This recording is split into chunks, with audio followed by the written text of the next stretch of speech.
অবশেষে খুলে গেল অন্নপূর্ণার পোর্টাল। করা হয়েছে নতুন বেশ কিছু পরিবর্তন, রয়েছে আলাদা আলাদা অনেক অপশন।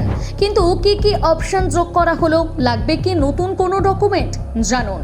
কথা মতো দীর্ঘদিন বন্ধ থাকার পর 19শে আগস্ট ফের চালু হয়েছে সোশ্যাল রেজিস্ট্রির অফিসিয়াল পোর্টাল।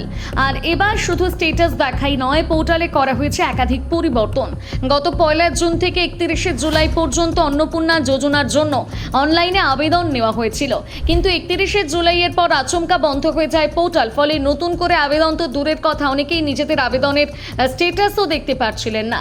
এরপর নবান্নের তরফে জানানো হয়েছিল আবেদনকারীদের তথ্য যাচাই এবং পোর্টালে প্রয়োজনীয় প্রযুক্তিগত কাজ চলছে। কাজ শেষ হলে ফের পোর্টাল খুলে দেওয়া হবে। এখন আবেদনকারীরা সোশ্যাল রেজিস্ট্রির অফিসিয়াল পোর্টালে গিয়ে নিজেদের আবেদনের স্ট্যাটাস চেক করতে পারবেন। আর এখানেই রয়েছে বড় আপডেট, যদি আপনার আবেদন বাতিল হয়ে থাকে তাহলে কোনো কারণে আবেদন বাতিল হয়েছে সেটিও দেখা যাবে।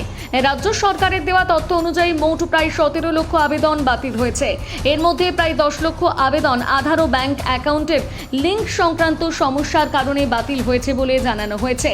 এছাড়াও শহর বা পুরসভা এলাকায় নির্দিষ্ট সীমার বেশি পাকা ঘর থাকা, আয়কর দেখানো কিংবা সরকারি চাকরির সঙ্গে যুক্ত থাকার মতন কারণেও কিছু আবেদন বাতিল হয়েছে। তবে আবেদন বাতিল মানে সুযোগ শেষ নয়। যোগ্য হয়েও যাদের আবেদন বাতিল হয়েছে তারা ফের আবেদন করার সুযোগ পাবেন। আর শুধু নিজের আবেদন নয়, আপনার যদি মনে হয় কোনো অযোগ্য ব্যক্তি অন্নপূর্ণা যোজনার সুবিধা পাচ্ছেন, সেক্ষেত্রেও পোর্টালের মাধ্যমে অভিযোগ জানানোর ব্যবস্থা রয়েছে। অর্থাৎ এবার এক জায়গাতে স্ট্যাটাস দেখুন, বাতিলের কারণ জানুন, প্রয়োজন হলে পুনরায় আবেদন করুন এবং অভিযোগও জানান।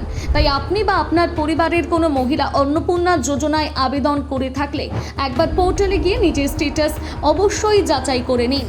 আপনি কি পেয়েছেন এবারের অন্নপূর্ণা যোজনার টাকা, জানাতে ভুলবেন না কমেন্ট করে।